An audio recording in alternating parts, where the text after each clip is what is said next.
Palmeiras se colocou como uma das forças dominantes do futebol brasileiro. E quando você alcança esse status, e é muito difícil disso ser alcançado, você é cobrado pela manutenção disso, você é cobrado proporcionalmente, né?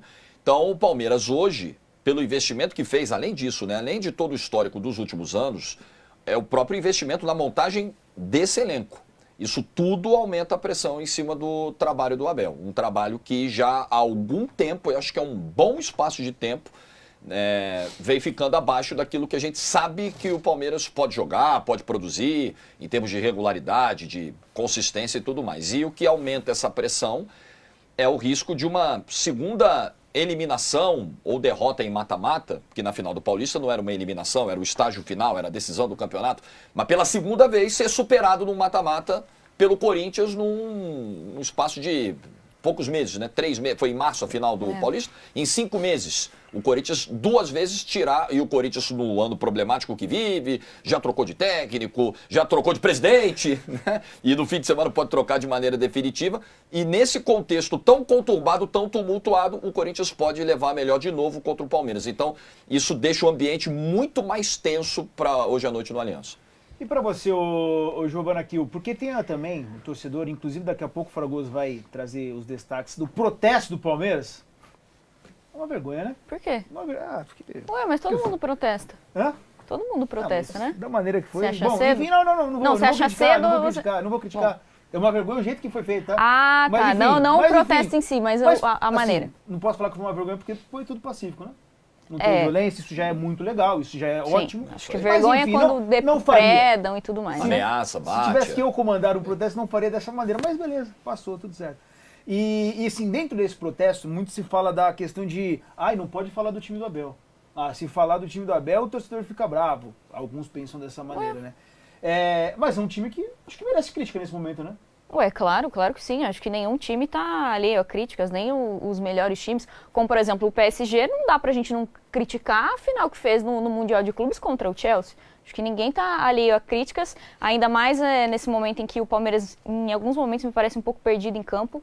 Acho que nas piores partidas do Palmeiras a gente vê que claramente o primeiro tempo é ruim de um domínio maior do adversário, como a gente viu contra o Corinthians, que o Palmeiras foi melhorar ali nos 5 minutos finais, em que tem aquele lance do Giai, que o André Ramalho tira em cima da linha, mas no geral a gente sente que no primeiro tempo falta intensidade. Acho que isso ficou muito nítido também no Mundial de Clubes, em que faltou intensidade para o Palmeiras no primeiro tempo em quase todas as partidas. Então, assim, o encaixe está um pouco difícil. E em relação ao Corinthians, tem um ponto para a gente analisar importante, porque no segundo tempo o Palmeiras teve mais espaço, conseguiu ter mais espaço, e analisar a recomposição defensiva do trio do Corinthians, que faltou em alguns lances, de Garro, Yuri Alberto e também do Memphis. Se eles continuarem no segundo tempo, voltando assim lentamente para marcar, isso pode gerar várias oportunidades para o Palmeiras converter. Qual que seria o caminho, Vés, para esse Palmeiras? Porque muito se fala, né, como eu perguntei para a Gi, dessa questão de não pode falar, não pode criticar, porque o Abel ele ganhou títulos e agora não pode falar mais nada. É muito mais, de repente... Eu acho, só cortando assim, eu acho que essa temática dentro do Palmeiras é uma temática, assim, é muito, muito, muito polarizada, e toda vez que está uma coisa polarizada, a tendência é ser ruim. Gente, você criticar o trabalho do Abel em 25 e pedir para o Abel ser demitido são coisas que não precisam andar juntas, nunca. Parece que virou uma turma assim, a exemplo do que acontece em muitas coisas no Brasil, não só no esporte. Parece que é assim, se você criticar o Abel, você automaticamente quer a demissão do Abel. Não, você pode criticar o Abel e dizer, eu continuo achando o Abel o melhor técnico do Palmeiras neste momento, ponto. Dito isto, ele precisa produzir mais. Do mesmo jeito, quem acha que o Abel tem que ser demitido, se o Palmeiras começar a jogar bem, não deveria tapar os olhos e dizer... tá jogando bem, mas é sorte. Não, deveria analisar. Só que é muito difícil, está virando uma polarização da torcida do Palmeiras que é muito chata e é muito ruim a gente ter que ficar aqui dizendo. O trabalho do Abel em 2025 é bom? Na minha avaliação, não. Ponto. Eu acho que o Abel tem que ser demitido? Não, não acho. Não acho que ele tem que ser cobrado. Tem que o Anderson Barros cobrar, eventualmente a Leila cobrar e tudo. Assim... Acho que isso tem que ser deixado claro, porque parece que fica aquele joguinho assim.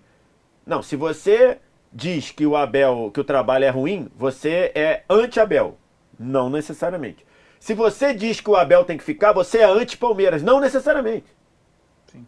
Assim, isso, eu vou dizer, falar o popular, enche o saco, pô. E que acaba piorando a coisa ao falar do Palmeiras. O time do Palmeiras precisa gerar mais volume de jogo. Ponto. Precisa gerar mais chance. O Palmeiras não é para ter tanta dificuldade para jogar assim igual o time é.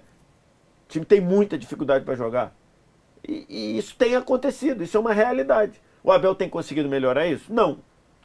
Às vezes aqui e ali, na Libertadores, por exemplo, pegou um grupo frágil pro poderio do Palmeiras. Ganhou todos os jogos, ganhou o jogo pra caramba, fazendo muitos gols. Agora, vai pro Campeonato Brasileiro, não consegue fazer. Enfrentou o Corinthians, não conseguiu fazer. Apesar de viver alguns momentos no jogo. Hoje precisa gerar jogo, ter volume de jogo, gerar oportunidades. E é o desafio do Palmeiras. Agora, isso não quer dizer que o Abel tem que ser mandado embora, que o Abel não pode mais ter chance, como muita gente quer colocar. Do mesmo jeito, quem acha que o Abel tem que continuar não é anti-Palmeiras. O cara pode ser torcedor do Palmeiras e achar que o Abel pode continuar. Eu acho, Vitor, que tem questões assim sérias que a gente tem que analisar, mas pontuar que o Palmeiras já não vinha tendo grandes atuações. Você perder Estevão e Richard Rios, Os dois principais para mim. e ainda mais sem o Murilo também, impacta muito na atuação. Mas o Palmeiras já vinha tendo desempenhos bem questionáveis. E aí quando você tira essas três peças titulares, isso acaba afetando ainda mais, né? Aumentando ainda mais esses problemas do Palmeiras. Do Corinthians tem a vantagem, o retrospecto até a favor do Corinthians, né? Inclusive a produção coloca, nunca perdeu um jogo de mata-mata no Allianz. Impressionante, cara, também esse... É mesmo? Impressionante, Eu vou confiar na minha produção, né? Em termos de postura, tem que se jogar como esse Corinthians? Porque tem essa vantagem e sabe, obviamente, da pressão que tá do outro lado pela vitória. Como é que tem que se comportar? Entendendo que vai provavelmente, se a cobrança no Palmeiras é por esticar a corda da competitividade, a constatação é de que tem faltado isso no início de cada jogo, no primeiro tempo, e o Palmeiras tem a necessidade de virar o jogo, porque o 0-0 elimina o Palmeiras, a tendência é de um Palmeiras se mandando para cima do Corinthians no começo, e o Corinthians vai precisar suportar isso. E acho que a melhor maneira de suportar isso é tentando agredir também. Equipes que foram para o Allianz Parque em vantagem, para mim o exemplo mais gritante disso é aquele São Paulo que ganhou 3-1 no Morumbi, a final do Paulista de 22, e aí com 1 minuto de jogo o Jandrei estava fazendo cera, o São Paulo foi engolido, o Palmeiras enfiou 4, atropelou. Então entrar no Allianz Parque para sustentar a vantagem e não jogar com o Palmeiras com a corda no pescoço, é muito perigoso. É o Corinthians que vai ter que tentar jogar também de alguma forma e não só se defender. Mas claro que o início de jogo, muito provavelmente, vai ser de o Palmeiras tentando tomar o protagonismo. Vamos trazer a Bibi para a conversa? A questão, só falando aí do Palmeiras, estava até olhando aqui, né? O último torneio de mata-mata que o Palmeiras venceu é a Libertadores de 21, né? Estou excluindo o Campeonato Paulista, né? Mas o último torneio de mata-mata, porque o pessoal fala dos jogos grandes e tudo, né? O último torneio de mata-mata que o Palmeiras ganhou foi a Libertadores de 21. Depois caiu na Libertadores, foi eliminado em casa em 22 e 23. E 24, né? Foi eliminado em casa nas 3 Libertadores. Caiu em 22 para o Atlético Paranaense, caiu em 23 para o Boca e caiu em 24 para o Botafogo. Eliminado em casa nas 3 Libertadores e eliminado também na Copa do Brasil. O mais longe que ele foi em 23, que ele caiu nas quartas de final. Então, assim... tem muito torcedor que acha que nessas competições de Copa o Palmeiras não está conseguindo se impor, né? Mesmo com o Abel. Ganhou 2 brasileiros, é verdade, 22 e 23, mas brasileiros em pontos corridos.